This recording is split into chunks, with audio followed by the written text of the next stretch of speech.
We've started out with the name branded content. We've taken the word branded out, like we create content.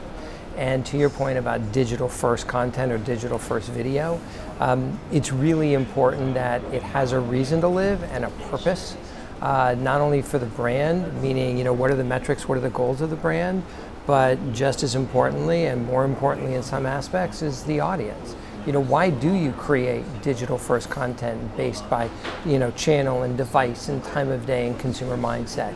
And the answer is really obvious. The answer is the consumer goes to different places online with different expectations and different habits. So when they're on Facebook or Instagram or Snap or any place else, they're going with different behaviors and different assumptions, and they want to see different types of content. So it's really crucial actually for a brand to understand first and foremost what the consumer behaviors are based on those channels, based on the device they're on, based on time of day and what their mindset is, so a brand can interact with them in a way that's relevant, that's relatable, and beneficial to both parties. We've been around now 11 years and we've done over 500-600 projects. We have a 91% return rate of clients, which we're really, really proud of.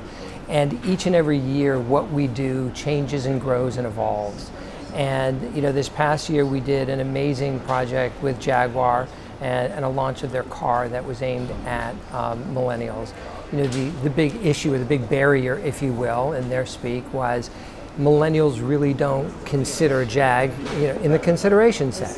So how are they going to sell them a car? They were launching this car with a 6-city tour, and our challenge was, okay, so we're going to drive about 10,000 millennials to this 6-city tour to drive the cars. That's been going on for 100 years, right? The test drive of a car. How do we reimagine the test drive for the millennial generation?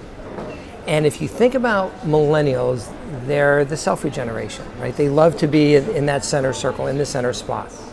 So how can we engage with them in a way that leans into that makes an experiential event something digital, and something digital shareable, against a target that really doesn't consider the brand. So that was the overarching challenge, and it's a big one. So what we did is step one was we created a 2-minute action movie with the car as the hero. And we had an actor in that spot as a protagonist. In that 2-minute action movie, there were 7 shots of the protagonist.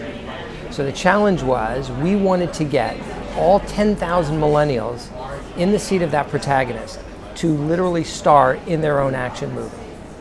So we found proprietary technology up in Canada where if I filmed you with a camera right now, I could drop you into our edit sequence perfectly within 5 seconds. Unbelievable technology. And so we were able to shoot 10,000 consumers, get them to star in their own action movie, and film that whole sequence within 3.5 minutes. And it looks seamless.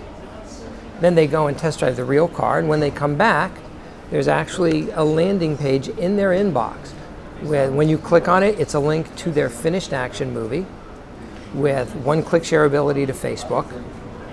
And the data that we collected not only had them in the film, but it had their name in their title sequence through RFID technology.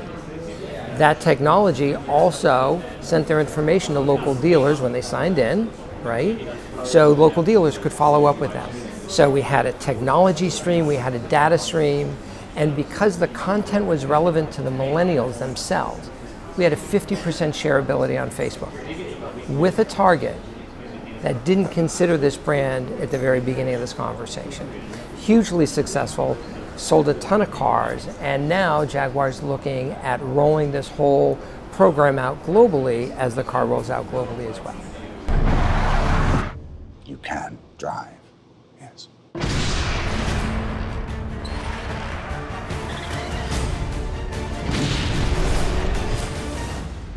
Are you ready for your close-up?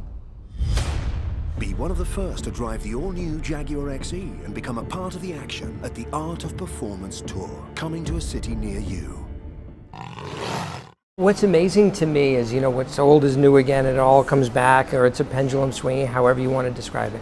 We've done UGC, I think 2007, You know, if you think of when we did In the Motherhood, which was the first ever web series that went to broadcast TV, it was based on, we asked parents, or women, moms, to submit their parenting stories, their UGC stories, right? The community voted on them, the best rose to the top. Then we used the winning submissions as inspiration that our professional screenwriters to then craft into scripted online episodes. So we've been doing it for a long time. The benefit now, and I kind of get a kick out of this, right? Because they're saying, well, when brands talk to consumers, it's perceived one way, and sometimes less than. But when people, you know, friends or colleagues or your friends comment on stuff, it has more value, right? So it's pretty simple.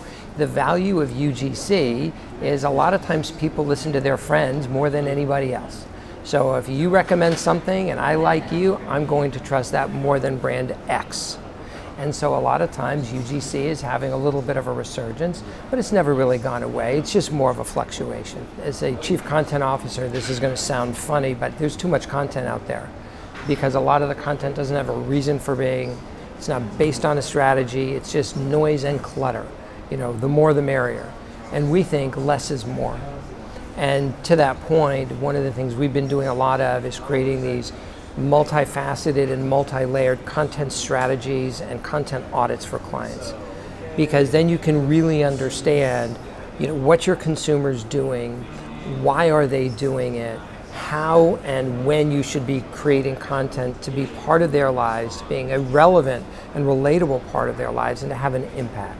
So I would say, you know, in Cannes, it's that less is more, and also it's really important to do a content strategy and a content audit to help drive what you should be doing and why you should be doing it, and the metrics then associated with those outcomes.